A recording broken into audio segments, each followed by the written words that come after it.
All content provided by this channel is meant for an educational purpose only. 9 বছরের শিশুকে ধর্ষণ করে খুনের ঘটনায় উত্তাল হয়ে উঠল জয়নগর এবং সেখানে পুলিশের নিষ্ক্রিয়তার অভিযোগ উঠছে। কি বলছেন ডিওয়াইএফআই নেত্রী মীনাক্ষী মুখোপাধ্যায়, পাশাপাশি কি বলছেন অভিনেতা রুদ্রনীল ঘোষ, শোনাবো। সবাই শান্তি চায়, নিরাপত্তা চায়, কাজ চায়, বেঁচে থাকতে চায়, খাবার চায়। এই ধরনের এই ঘটনা সেই জায়গায় যদি রোজ দিন ঘটে, তার মানে বুঝতে হবে যে পশ্চিমবঙ্গ অশান্ত এবং আমাদের কোনো বিষয়েরই নিরাপত্তা নেই। Fair and bright night and day cream, ত্বক থাকবে ব্রাইট সারাদিন, পলিউশন ফ্রি, ঠিক যেন রাতের ফোঁটা সাদা ফুল। সারাদিন হ্যাপি ব্রাইট স্কিন। তাদের হাতে দায়িত্ব, তারা কেন এত নির্ভীক এবং তারা কেন এত নির্লিপ্ত থাকছে গোটা ঘটনাতে, এবং তাদের কাজ কেন সেই জায়গার নয় যে মানুষ তাদের উপরে ভরসা করতে পারছে।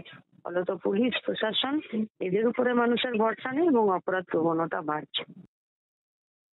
কোথাও যেন একটা আমাদের রাজ্য প্রশাসন একটা বাতাবরণ তৈরি করছে যে যারা অন্যায় করছে তাদের পক্ষে আমরা আছি, তাদের বিরুদ্ধে কিছু বললে আমরা দেখে নেব। এই ঘটনার কিন্তু প্রভাব আমাদের সারা পশ্চিমবঙ্গে ছড়াচ্ছে। এই বিষয়টা দুর্ভাগ্যজনক একটা ঘটনা। অবশ্যই দেনান দেয়ার পুলিশের সক্রিয় হওয়ার দরকার, এফআইআর করা এবং অবশ্যই পোস্টমর্টমে ডিটেলসে যাওয়া যে কিভাবে এই ঘটনা ঘটেছে। দুর্ভাগ্যজনক ঘটনা। রাজ্য প্রশাসনের এই মনোভাব অপরাধকে বাড়াচ্ছে। ক্লাস 4 এর ছাত্রী, মাত্র 9 বছর বয়স যে ছাত্রীর, তাই সে নিখোঁজ হয় গতকাল এবং এই নিখোঁজ ছাত্রীর দেহ উদ্ধার ঘিরে রণক্ষেত্রের চেহারা নিল জয়নগর। ছবি দেখছেন আপনারা, ছাত্রীকে ধর্ষণ করে খুনের অভিযোগ পরিবারে, পাশাপাশি পুলিশের নিষ্ক্রিয়তার অভিযোগ উঠছে।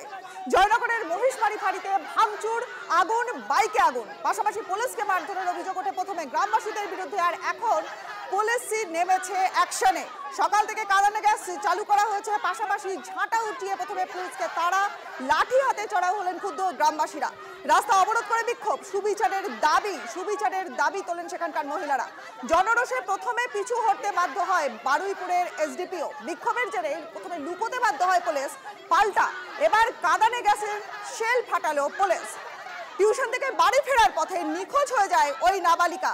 বয়স মাত্র 9 বছর, ক্লাস 4 এ পড়া এক ছাত্রী। জলাশয় থেকে উদ্ধার 4র্থ শ্রেণীর এই ছাত্রীর দেহ।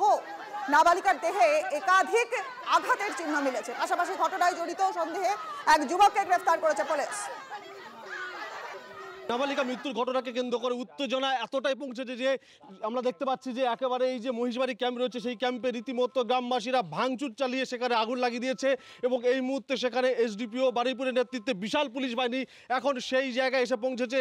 দেখা যাচ্ছে যে পুরো একেবারে যে বাইরের যে লোহার গ্রিল রয়েছে সমস্ত কিছুই কিন্তু সেখানে ভাঙচুর করে দেওয়ার পর সেখানে আগুন লাগিয়ে দেওয়া হয়েছে এবং পরিস্থিতিটা এমনটাই জায়গায় পৌঁছেছে যে কারণে ক্ষোভের আঁচ কিন্তু একেবারে এখানে আছড়ে পড়েছিল এবং পুলিশের ওপরই যেখানে ভাঙচুর হয়েছে। আমরা কথা বলবো এসডিপিও বারুইপুরের সঙ্গে যে কি পরিস্থিতি এখন। স্যার, এখনো পর্যন্ত কি এই ঘটনায় কাউকে এখন ল অ্যান্ড অর্ডারটাকে আগে হ্যান্ডেল করছেন, পরে বলছি এই ব্যাপারগুলো। ল অ্যান্ড অর্ডারটা হ্যান্ডেল করতে দিন। আপনাদের মানে পুলিশ ক্যাম্পে এখানে ভাঙচুর হলো কেন? মানে আপনাদের এখানে পুলিশ এখন ল অ্যান্ড অর্ডারটা প্লিজ আগে ল অ্যান্ড অর্ডারটা হ্যান্ডেল করতেন, এগুলো পরে বলছি।